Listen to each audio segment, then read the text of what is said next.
नमस्कार दोस्तों, मेरा नाम है विमल सिंह बालाजी। स्टडी अड्डा में आपका स्वागत है। डीएलएड फोर्थ सेमेस्टर विज्ञान विषय 23 दिसंबर 2022 को जो आपका पेपर होगा उसका मॉडल पेपर आज हम आपको कराएंगे। पिछला वाला वीडियो यदि आपने नहीं देखा हो, साइड माई बटन में फोर्थ सेमेस्टर का पिछला वाला वीडियो आपको मिल जाएगा। स्कीम की अगर बात करते हैं तो साइंस का पेपर 23 तारीख को 10 से 11 की टाइमिंग में है। टोटल जो हम यहाँ पर मॉडल पेपर में प्रश्नों की संख्या देखेंगे तो 5 बहुविकल्पीय देखेंगे और 6 अतिलघु देखेंगे। अतिलघु हालांकि लघु जैसे हमने रखे हैं, तो टोटल 11 प्रश्नों का हमारा मॉडल पेपर होगा। और सबसे लास्ट में 11 में से कितने प्रश्न सही रहे अपना स्कोर अवश्य बताइएगा। और साथ ही सबसे लास्ट में क्वेश्चन हम आपसे भी पूछेंगे। तो चलिए स्टार्ट करते हैं। 5 बहुविकल्पी आपके आते हैं। सबसे पहला बहुविकल्पी मैंने पूछा था, विटामिन डी का रासायनिक नाम क्या है। 4 ऑप्शन दिए थे, रेटिनॉल, फॉलिक अम्ल, एस्कॉर्बिक अम्ल या कैल्सीफेरॉल। तो विटामिन के संदर्भ में बात कर लेते हैं क्या क्या प्रश्न पूछे जा सकते हैं। तो सबसे पहले विटामिन ए का रासायनिक नाम होता है आपका रेटिनॉल। ये जो रेटिनॉल ऑप्शन में दिया है ये विटामिन ए का रासायनिक नाम होता है। विटामिन ए की कमी से होने वाले रोग अगर आपसे पूछा जाए तो आप कहेंगे रतौंधी जो है वो होता है। फिर यदि आपसे कहा जाए विटामिन ए के स्रोत क्या होते हैं, तो गाजर, दूध, अंडा, फल, ये सभी आपके हो जाएंगे। फिर विटामिन बी की बात करें तो इसमें आपका B1, B2, B3, B5, B6 इस टाइप से करते हैं B12 तक विटामिन होते हैं। जिसमें आपका जो विटामिन बी है, सामान्यतः हम B1 का ही रासायनिक नाम देखते हैं और रासायनिक नाम B1 का होता है थायमिन। क्या होता है? थायमिन। इसकी कमी से होने वाला रोग, विटामिन बी की कमी से होने वाला रोग होता है बेरी बेरी। नाम ध्यान रखिएगा, बेरी बेरी जो है वो विटामिन बी की कमी से होने वाला रोग होता है। अब स्रोत की बात करें तो मूंगफली में विटामिन B1 आप कह सकते हैं, आलू है, सब्जियां हैं, इनमें आपको विटामिन B1 देखने को मिलता है। ट्रिक भी इसकी है, वो मैंने आपको पहले बता चुका हूँ। लास्ट में मैं क्या करूंगा, एक बार फिर से बता दूंगा। फिर बढ़ते हैं विटामिन सी की तरफ। तो विटामिन सी की अगर बात करें तो विटामिन सी का रासायनिक नाम होता है एस्कॉर्बिक एसिड। क्या होता है? Ascorbic acid. एस्कॉर्बिक अम्ल भी आप कह सकते हैं, एस्कॉर्बिक एसिड भी कह सकते हैं। फिर बात करेंगे विटामिन सी की कमी से होने वाला रोग, तो आप क्या कहेंगे? स्कर्वी जो है वो विटामिन सी की कमी से होने वाला रोग होता है। मसूड़ों का फूलना आप कह सकते हैं इसके अंतर्गत आता है, इसकी कमी से होने वाले रोग के अंतर्गत आता है। फिर बात करते हैं स्रोत विटामिन सी के, तो आंवला हो गया, नींबू हो गया, संतरा हो गया, नारंगी हो गया। अधिकतर आप खट्टे जितने भी फल देखते हैं वो आपके विटामिन सी के अच्छे स्रोत के अंतर्गत आते हैं। फिर अगर बात करें विटामिन डी की, तो विटामिन डी का आपका रासायनिक नाम होता है कैल्सीफेरॉल। नाम आपको सभी पता होना चाहिए और यही आपसे मैंने बहुविकल्पी में पूछा था विटामिन डी के संदर्भ में। तो कैल्सीफेरॉल जो यहाँ पर आपका ऑप्शन डी दे रखा है ये बिल्कुल सही हो जाएगा। तो जिसने इसने डी ऑप्शन दिया था उसका बिल्कुल सही है। विटामिन डी की कमी से होने वाला रोग अगर बात करें तो रिकेट्स जो है वो होता है। और इसके अगर स्रोत की बात करें तो विटामिन डी का सबसे अच्छा स्रोत होता है सूर्य का प्रकाश। सूर्य का प्रकाश है, दूध है, अंडा है, ये सभी आपके विटामिन डी के अच्छे स्रोत माने जाते हैं, परंतु सूर्य का प्रकाश सबसे बेहतर स्रोत माना जाता है। और अगला विटामिन है विटामिन ई। विटामिन ई की बात करें तो इसका रासायनिक नाम होता है टेकोफेरॉल। टेकोफेरॉल। और विटामिन ई का ये नाम हो गया, यह रासायनिक नाम हो गया। इसकी कमी से होने वाला रोग विटामिन ई की कमी से होता है जनन शक्ति जो है उसका कम होना। यहाँ पर आप शॉर्ट में लिख सकते हैं जनन शक्ति कम होना। फिर विटामिन ई के स्रोत क्या है, तो हरी सब्जियां, मक्खन, दूध, ये सभी आपके आते हैं। और फिर होता है विटामिन के। विटामिन के का रासायनिक नाम होता है फिलोक्विनोन। फिलोक्विनोन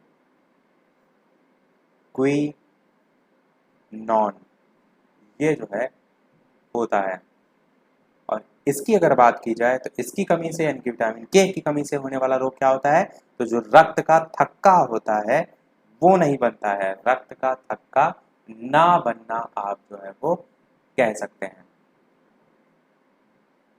तो फिर विटामिन के स्रोत की अगर बात की जाए तो स्रोत आपके टमाटर हो गया, हरी सब्जियां हैं, दूध हैं, ये सभी इसमें जो है वो आ जाएंगे। तो ये सारे मैंने बता दिए, डी ऑप्शन सही होगा।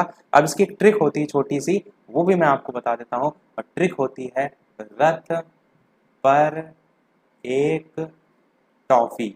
ये आपकी छोटी सी ट्रिक होती है।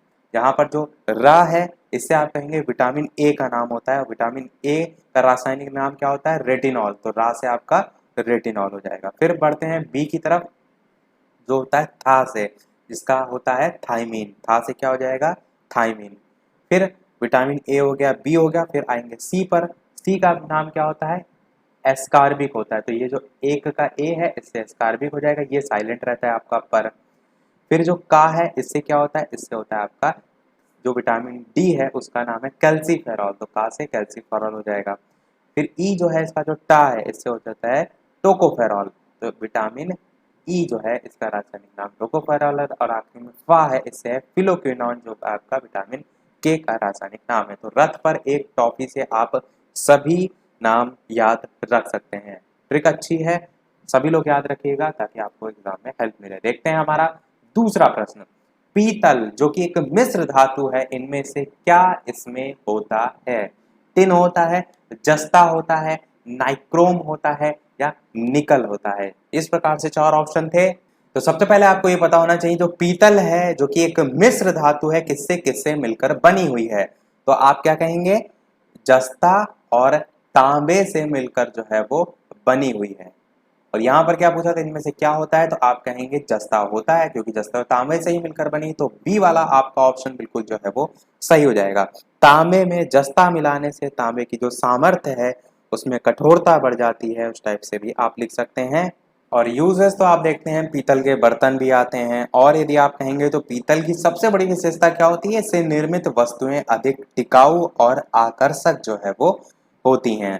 तांबे के कंपैरिजन में अगर बात करें पीतल की, तो पीतल तांबे की अपेक्षा अधिक मजबूत होता है, इसका रंग भी अधिक आकर्षक होता है। इस टाइप से इसको आप परिभाषित कर सकते हैं। देखते हैं नेक्स्ट बहुविकल्पी है। इसके अलावा वीडियो पसंद आ रहा हो तो सभी लोग वीडियो को लाइक भी अवश्य कर दीजिएगा। ये सारी चीजें टाइप करने में आपके लिए बहुत मेहनत करनी पड़ती है, तो एक लाइक तो सभी लोग कर ही दीजिएगा। देखते हैं हमारा तीसरा प्रश्न, सॉल्ट पीटर किसका अयस्क है, सोडियम क्लोराइड, पोटेशियम, मैग्नीशियम या लेड। 4 ऑप्शन है, बताना है कौन सा सही होगा। बात करते हैं उत्तर की, तो आपका आंसर हो जाएगा यहाँ पर ऑप्शन नंबर बी वाला, पोटेशियम जो है आपका सही हो जाएगा। जो पोटेशियम आपका एक धातु है, इसके अयस्क की बात करें तो 2 मुख्यतः इसमें अयस्क होते हैं। एक होता है आपका सॉल्ट पीटर, जिसे हम एक अन्य नाम से जानते हैं, जो नाम है आपका नाइट्रेट। मैंने जानबूझकर दूसरा नाम दिया था ताकि लोग कंफ्यूज हों। तो नाइट्रेट आपका होता है, इसका सूत्र होता है KNO3। तो ध्यान रखिएगा, सॉल्ट पीटर इसी को कहा जाता है। तो आपसे इस टाइप से प्रश्न पूछा जा सकता है। इसका एक और अयस्क होता है जिसका नाम होता है कार्नेलाइट। क्या नाम होता है, कार्नेलाइट। और इसका भी आपको सूत्र पता होना चाहिए, और वो सूत्र होता है आपका KCl.MgCl2.6H2O। तो ये आपका इसका सूत्र होता है। देखिए, अयस्क कहीं ना कहीं कोई भी ऐसी धातु आपको देखने को मिल जाएगी पेपर में जिसके अयस्क 2 मिनिमम तक आपको पूछे जा सकते हैं। तो आप जितने भी मेन हैं, जैसे कि एल्यूमिनियम है, सोडियम है, या कह सकते हैं मैग्नीशियम है, कैल्शियम है, इस टाइप के मैंने फास्ट डिवीजन में आपको बताए थे, उनको याद कर लीजिएगा। फास्ट डिवीजन में आपका इन सभी सब्जेक्ट का करा चुका हूँ, नहीं देखा है तो 4th सेमेस्टर फास्ट डिवीजन वाली प्लेलिस्ट में देख लीजिएगा। देखते हैं हमारा चौथा प्रश्न, सारी चीजों को रफ कर देते हैं। इनमें से कौन मूल मात्रक नहीं है, केल्विन, कैंडेला, एम्पियर या पास्कल। 4 ऑप्शन है, बताना है कौन सा सही होगा। तो सबसे पहले बात करते हैं मूल मात्रक की संख्या कितनी होती है। तो मूल मात्रक की संख्या कुल 7 होती है, इस चीज को ध्यान रखिएगा। अब कौन कौन से होते हैं, देखिए मैं सबसे पहले राशि लिखता हूं, उसके बाद मात्रक लिखता हूं। जैसे कि अगर बात की जाए लंबाई या दूरी के संदर्भ में, तो इसका मात्रक क्या होता है, आप कहेंगे मीटर होता है। तो आपका सबसे पहला जो मूल मात्रक है वो मीटर हो जाएगा। फिर बात करते हैं अगली राशि जो कि है आपकी द्रव्यमान। द्रव्यमान की अगर बात करें तो इसका मात्रक क्या होता है, तो आप कहेंगे किलोग्राम होता है, किग्रा भी आप इसे लिख सकते हैं। फिर आपकी लंबाई द्रव्यमान के बाद आता है समय। समय की अगर बात करें तो आपका इसका मात्रक होता है सेकंड, यह आपका तीसरा मूल मात्रक हो जाएगा। चौथे नंबर पे आपका आएगा ताप, और इसका मात्रक होता है केल्विन। क्या होता है इसका मात्रक, केल्विन। और ये भी आपका मात्रक आ जाएगा। ताप के बाद आपका आएगा विद्युत धारा। तो विद्युत धारा का मात्रक क्या होता है? विद्युत धारा का मात्रक होता है एम्पियर। फिर आपका नेक्स्ट क्या आएगा? ज्योति तीव्रता। ये आप जितने भी मैं 7 नाम बता रहा हूँ इनको रट लीजिएगा, यहाँ से प्रश्न कैसे भी घुमा कर पूछा जा सकता है। और कोई न्यूमेरिकल वगैरह पूछा जाता है तो उसमें भी तो आप मात्रक लिखते हैं, तो वहाँ भी आपको हेल्प करेगा। तो ज्योति तीव्रता का मात्रक होता है कैंडेला। और लास्ट आपका होता है पदार्थ की मात्रा। और पदार्थ की मात्रा का इकाई की अगर बात करें तो क्या होती है? मोल होती है। ये आपके 7 जो है वो हो जाएंगे, और ये सातों क्या हैं? मूल मात्रक हैं। अब प्रश्न में कह रहा था इनमें से कौन सा मूल मात्रक नहीं है, तो देखिए केल्विन है, आप कहेंगे है, बिल्कुल है। कैंडिला है, आप कहेंगे है, नीचे से दूसरे नंबर पे। एम्पियर है, आप कहेंगे बिल्कुल, ये देखिए एम्पियर है। पास्कल है, पास्कल नहीं है, तो पास्कल यहाँ पर आपका आंसर बिल्कुल सही हो जाएगा। तो इस प्रकार से सारी इंफॉर्मेशन आपको होनी चाहिए। बढ़ते हैं हमारे अगले और लास्ट बहुविकल्पी की तरफ, और बहुविकल्पी नंबर 5 देखते हैं। जनसंख्या सिद्धांत नामक लेख किसने लिखा था? लैमार्क, बीचमैन, माल्थस या डार्विन। इस प्रकार से 4 ऑप्शन मैंने दिए थे। तो बात करते हैं आंसर की, तो आपका माल्थस यहाँ पर सा वाला ऑप्शन बिल्कुल सही हो जाएगा। माल्थस का जनसंख्या सिद्धांत काफी फेमस भी है, तो ध्यान रखिएगा माल्थस थ्योरी जो है इनके संदर्भ में ही है, और नामक लेख भी जो है इन्होंने ही लिखा था। तो हमारे 5 बहुविकल्प भी समाप्त हुए। बढ़ते हैं हम अपने अति लघु उत्तरीय प्रश्नों की तरफ, जो कि आपके प्रश्न नंबर 6 से लेकर 11 के बीच में आते हैं। तो छठा प्रश्न आपका मैंने पूछा था, प्रत्यावर्ती धारा के कोई 2 उदाहरण लिखिए। तो प्रत्यावर्ती धारा मैंने बताया था ऐसी धारा जिसका जो परिमाण है और दिशा समय के साथ बदलती रहती है, उसे हम कहते हैं प्रत्यावर्ती धारा। एग्जाम्पल यहाँ पर 2 पूछे हैं, तो आप कोई भी लिख सकते हैं, जैसे कि आपका पंखा हो गया, या आप कह सकते हैं फ्रिज हो गया, या आप कह सकते हैं टीवी हो गया, या आप कह सकते हैं बल्ब हो गया। इस टाइप के कोई भी एग्जाम्पल लिख सकते हैं। फिर इसी से ही संबंधित एक और धारा होती है, जो होती है दिष्ट धारा। 2 आपके विद्युत धारा के प्रकार होते हैं, दिष्ट धारा जिसे हम कहते हैं डीसी यानी कि डायरेक्ट करंट, प्रत्यावर्ती धारा यानी कि एसी यानी कि अल्टरनेटिव करंट। तो दिष्ट धारा क्या होता है? ऐसी धारा जो केवल एक ही दिशा में प्रवाहित होती है, उसे हम दिष्ट धारा कहते हैं। और इसके अगर एग्जाम्पल पूछ लिया जाए दिष्ट धारा के, तो आप क्या कहेंगे? ट्रांजिस्टर हो जाएगा, कैलकुलेटर हो जाएगा, टॉर्च हो जाएगा। इस टाइप के आप एग्जाम्पल लिख सकते हैं। 7वां प्रश्न देखते हैं, मनुष्य में पाए जाने वाले किन्हीं 4 अवशेषी अंगों के नाम लिखिए। अब मैंने आपको बताया था फास्ट डिवीजन में, तो कौन कौन से हो जाएंगे? जैसे कि आप पहला पॉइंट लिख सकते हैं, निमेषक पटल हो जाएगा। निमेषक पटल क्या होते हैं? मनुष्य में अर्धचंद्राकार झिल्ली के रूप में होते हैं, और जंतुओं में विशेषकर देखने को मिलते हैं। इसी प्रकार दूसरे नंबर पर आप पूंछ लिख सकते हैं। तीसरे नंबर पर आप कर्ण पल्लव की पेशियां लिख सकते हैं। चौथे नंबर पर आप अपेंडिक्स लिख सकते हैं, और 5वें नंबर पर आप अक्कलदाढ़ लिख सकते हैं। हालांकि पूछे 4 ही गए थे, पर एक एक्स्ट्रा ध्यान रखिए, क्या होता है कभी कभार एक आधा भूल जाते हैं, तो वहां पर 4 आप जो है वो आसानी से लिख सकते हैं। तो मनुष्य में अवशेषी अंग ये सभी आपके हो जाएंगे। देखते हैं अपना अगला प्रश्न, 8वां, तन्यता या आघात वर्धनीयता में से किसी एक के बारे में बताइए। तो धातु अधातु में सारी चीजें मैंने बताई थी आपको। तो सबसे पहले बात करते हैं तन्यता के संदर्भ में। तो तन्यता क्या होता है? यदि बात करें तन्यता की, तो कोई भी ठोस पदार्थ है उसको आप जब उसमें तनाव खींचते हैं ना, तो तनाव डालने पर क्या हो, खींचकर आकार बदलने की जो क्षमता होती है, यदि है उसमें तो उसे हम तन्यता कहते हैं, यदि नहीं है तो उसे अतन्यता कहते हैं। इतना सिंपल सा आपका जो है वो हो जाएगा। अब इसके एग्जाम्पल भी बहुत पूछे जाते हैं। जैसे तन्यता का एग्जाम्पल क्या हो जाएगा? आपका सोना हो जाएगा, तांबा हो जाएगा। ये दोनों आपके तन्य जो पदार्थ हैं उसके एग्जाम्पल हो जाएंगे। तन्यता में एक चीज ये भी ध्यान रखिए कि जो तनाव है, जब आप खींचेंगे धीरे धीरे क्या होगा, वो पतले तार के रूप में जो है वो खिंच जाते हैं, टूटते नहीं है। तो तन्यता में एक गुण पाया जाता है। अब बात करते हैं आघात वर्धनीयता के संदर्भ में कि ये क्या होता है। तो कोई भी पदार्थ है उसको दबाने पर विकृत होकर दाब के लंबवत दिशा में जो फैलने का गुण होता है, उसे हम कहते हैं आघात वर्धनीयता। आघात वर्धनी जो पदार्थ होते हैं उनको जब हथौड़े से आप पीटेंगे या बेलकर आप कह सकते हैं आसानी से चपटा किया जा सकता है। अगर उसमें आघात वर्धनीयता का गुण नहीं है तब आप उसे दबाएंगे तो क्या होगा, वो टूट जाएंगे। तो धातुओं में ये गुण पाया जाता है आघात वर्धनीयता का। जब धातु अधातु में अंतर मैंने बताया था वहां पर मैंने जो है वो बताया भी था। अब अगर एग्जाम्पल की बात करें कौन कौन से इसमें हो जाएंगे, हो सकता है इस टाइप से भी प्रश्न पूछ लिया जाए आघात वर्धनीयता के कोई 2 या 3 या 4 एग्जाम्पल बताइए। तो इसमें भी आपका जैसे कि सोना आता है, इसमें आपका लोहा आता है, इसमें आपका एल्यूमिनियम आता है, इसी प्रकार पीतल हो गया, चांदी हो गया, सीसा हो गया। इस टाइप के बहुत से एग्जाम्पल आप इसमें लिख सकते हैं। रब करते हैं, देखते हैं अपना अगला प्रश्न 9। पिग आयरन क्या है? जब मैंने बताया था फर्स्ट डिवीजन में मैंने कहा भी था कि इंपॉर्टेंट है, पूछा भी काफी जाता है। तो क्या होता है पिग आयरन? वात्या भट्टी से प्राप्त, सबसे पहले ये ध्यान रखिए वात्या भट्टी। तो वात्या भट्टी से प्राप्त जो लोहा होता है उसे हम पिग आयरन कहते हैं। इसकी विशेषता क्या है? इसकी विशेषता ये है कि इस पिग आयरन में 93% जो है वो लोहा रहता है। इस पिग आयरन में 93% जो है वो लोहा रहता है और 4% जो है वो कार्बन रहता है।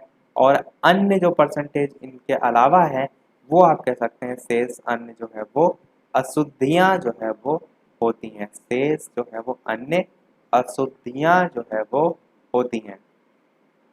और यहाँ पर आप देख रहे हैं कि अशुद्धियां काफी कम है।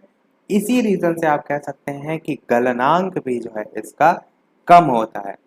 पिग आयरन के संदर्भ में ये भी प्रश्न पूछा जाता है कि इसका यूज कहाँ कहाँ होता है। तो आप क्या कहेंगे? पाइप बनाने में यूज होता है, नहाने के जो टब होते हैं उनमें बनाने में यूज होता है, इसी प्रकार कूड़ादान वगैरह जो है उसमें बनाने में यूज होता है। तो ऐसे इसके यूज भी ध्यान रखिएगा। आएगा इससे संबंधित तो एक तो एग्जाम्पल जरूरी है लिखना। बढ़ते हैं अपने नेक्स्ट प्रश्न की तरफ। अति लघु ही मैंने दिए थे केवल, क्योंकि लघु में उत्तरी में आपको मैं पूरा करा ही चुका हूँ फर्स्ट डिवीजन में सारी चीजें। तो लघु उत्तरी प्रश्न यहाँ पर कोई कराने का मेन मकसद था नहीं। मेन आपके अति लघु और वन लाइनर से आप चेक कर सकते हैं आपकी तैयारी किस लेवल की जो है वो है और कितनी और ज़्यादा मेहनत करने की आपको आवश्यकता है। जिन्होंने नहीं देखा है फर्स्ट डिवीजन साइंस का या सोशल साइंस का, सब मैं करा चुका हूँ। सोशल साइंस नहीं देखा है तो अवश्य देख लीजिएगा। देखते हैं अपना अगला प्रश्न 10वां। 10वां प्रश्न है आपका, मेंडलीव की आवर्त सारणी में संशोधन किस वैज्ञानिक ने किया? तो आप कहेंगे किसने किया? आप कहेंगे मोजले ने जो है वो किया था। इनका नाम ध्यान रखिएगा। मेंडलीव की आवर्त सारणी में संशोधन, या दूसरे तरीके से आप कह सकते हैं मेंडलीव की संशोधित आवर्त सारणी मोजले ने जो है वो दी थी। और आधुनिक आवर्त सारणी और मेंडलीव की आवर्त सारणी में मेन डिफरेंस क्या था? तो मेंडलीव की जो आवर्त सारणी थी उसमें तत्वों के रासायनिक गुण जो थे वो परमाणु भार के आवर्ती फलन होते हैं जब बात की जाए मेंडलीव की आवर्त सारणी की। पर अगर पूछ लिया जाए आधुनिक आवर्त सारणी तब आप क्या कहेंगे? तत्वों के रासायनिक गुण परमाणु क्रमांक के आवर्ती फलन होते हैं। तो इस प्रकार से आप डिफरेंस भी ध्यान रखिएगा। देखते हैं अपना अगला और इस वीडियो का लास्ट प्रश्न। और उसको देखने से पहले वीडियो को अभी तक आपने लाइक ना किया हो, इतनी सारी आपको अच्छे अच्छे इंफॉर्मेशन, इतने अच्छे अच्छे क्वेश्चन मैं आपको करा रहा हूँ, तो सभी का एक लाइक तो बनता ही है। और वीडियो के मेन कमेंट में अवश्य बताइएगा कि नेक्स्ट आपका मॉडल पेपर किस सब्जेक्ट का जो है वो दिया जाए। और सभी प्रश्न देखने के बाद आपका स्कोर कितना रहा? 11 प्रश्न हैं तो आपके 11 प्रश्न में बहुविकल्पी और इनको मिलाकर कितने प्रश्न सही रहे वो भी अवश्य अपना स्कोर कमेंट में जो है वो बताइएगा। देखते हैं अपना अगला और इस वीडियो का लास्ट प्रश्न 11 नंबर, धातु गैल्वेनीकरण प्रक्रिया क्या है? तो सबसे पहले ये समझिए कि धातु गैल्वेनीकरण प्रक्रिया किसमें आती है। तो धातुओं को संक्षारण से बचाना, संक्षारण क्या होता है? नष्ट होने से बचाने के लिए जो अलग अलग कह सकते हैं उपाय किए जाते हैं उसमें आपका धातु गैल्वेनीकरण आती है। कौन कौन से उपाय किए जाते हैं? जैसे कि पहले नंबर पे आप कह सकते हैं पेंट जो है इसका लेप लगाकर, दूसरा आप कह सकते हैं ग्रीस या तेल लगाकर, तीसरा आप कह सकते हैं गैल्वेनीकरण या धातु चढ़ाना, चौथा आप कह सकते हैं विद्युत लेपन जिसे हम इलेक्ट्रोप्लेटिंग के नाम से जानते हैं, तो ये आपके सभी किस में आते हैं, धातुओं को संक्षारण से बचाना। तो आप इसे ध्यान रखिएगा। तो इसी में अगर बात करें अब धातु गैल्वेनीकरण की, तो क्या होता है, इसी को हम कहते हैं धातु चढ़ाना या पिघले हुए जस्ते में डुबोकर, इस्पात या लोहे के ऊपर ही मुख्यतः आप देखते हैं, तो पिघले हुए जस्ते में डुबोकर धातु चढ़ाने का जो कार्य है वो इसके अंतर्गत किया जाता है। तो इसमें होता क्या है, इसमें आप कहेंगे कि इस्पात या लोहे के ऊपर जस्ते की परत चढ़ा दी जाती है। एक लाइन में सिंपल तरीके से आप याद रख सकते हैं। और इन धातुओं का जो क्षरण है, विशेषता जंग लगना जो है, इससे रुक जाता है। धातु गैल्वेनीकरण जो यहाँ पर लिखा है, इसी को एक और नाम से जाना जाता है, वो नाम है यसदीकरण। मैं ये भी लिख देता हूँ यहाँ पर ताकि प्रश्न में पूछ लिया जाए तो आप कंफ्यूज जो है वो ना हो। इसी को यसदीकरण के नाम से भी जाना जाता है। और इंग्लिश में गैल्वेनाइजेशन जो है वो कहते हैं, वो भी आपको पता होना चाहिए। तो सारी चीज़ें मैंने बता दी, आपका पूरा कंप्लीट हुआ मॉडल पेपर। आपका क्या कुछ स्कोर रहा है इन 11 प्रश्नों में से, अपना जो स्कोर है वो वीडियो के मेन कमेंट में टाइप करके अवश्य बताइएगा। और नेक्स्ट किस सब्जेक्ट का जो मॉडल पेपर है इसी प्रकार लेकर आया जाए, वो भी वीडियो के मेन कमेंट में बताइएगा। तो सारी चीजें हमने देख ली। एक प्रश्न हम आपसे भी पूछेंगे, पर उससे पहले पेपर यदि आप भेजेंगे तभी हम उसका सॉल्यूशन करा पाएंगे। तो इनमें से किसी भी माध्यम से आप हमें पेपर भेज सकते हैं ताकि आपके पेपर का सॉल्यूशन कराएं। फेसबुक पर बालाजी स्टडी अड्डा सर्च करके, टेलीग्राम पे ये यूजर नेम सर्च करेंगे विमल17z, आपको आईडी मिल जाएगी, डायरेक्ट आप उस पर मैसेज कर सकते हैं, पेपर भेज सकते हैं। इंस्टाग्राम पर विमल सिंह 17z और जीमेल आईडी पर भी भेज सकते हैं विमल सिंह 1212@gmail.com। अब एक प्रश्न हम आपसे भी पूछेंगे। इसके अलावा जो भी चैनल पर नए हो सब्सक्राइब करके अवश्य जुड़ जाइएगा, वीडियो लाइक शेयर भी करते रहिएगा ताकि सभी तक वीडियो पहुंच सके। तो ये आपका इस वीडियो का प्रश्न है, इनमें से कौन उपधातु है, सोना है, आर्सेनिक है, ग्रेफाइट है, लोहा है। अपना आंसर वीडियो के मेन कमेंट में टाइप करके बताइएगा। और साथ ही साथ सबसे महत्वपूर्ण अपना स्कोर 11 प्रश्न में से कितने सही रहे वो भी अवश्य बताइएगा। तो आज के वीडियो में इतना ही रखते हैं, मिलते हैं अगले वीडियो में कुछ नए प्रश्नों के साथ, नए टॉपिक के साथ। तब तक के लिए सभी को नमस्कार, जय हिंद।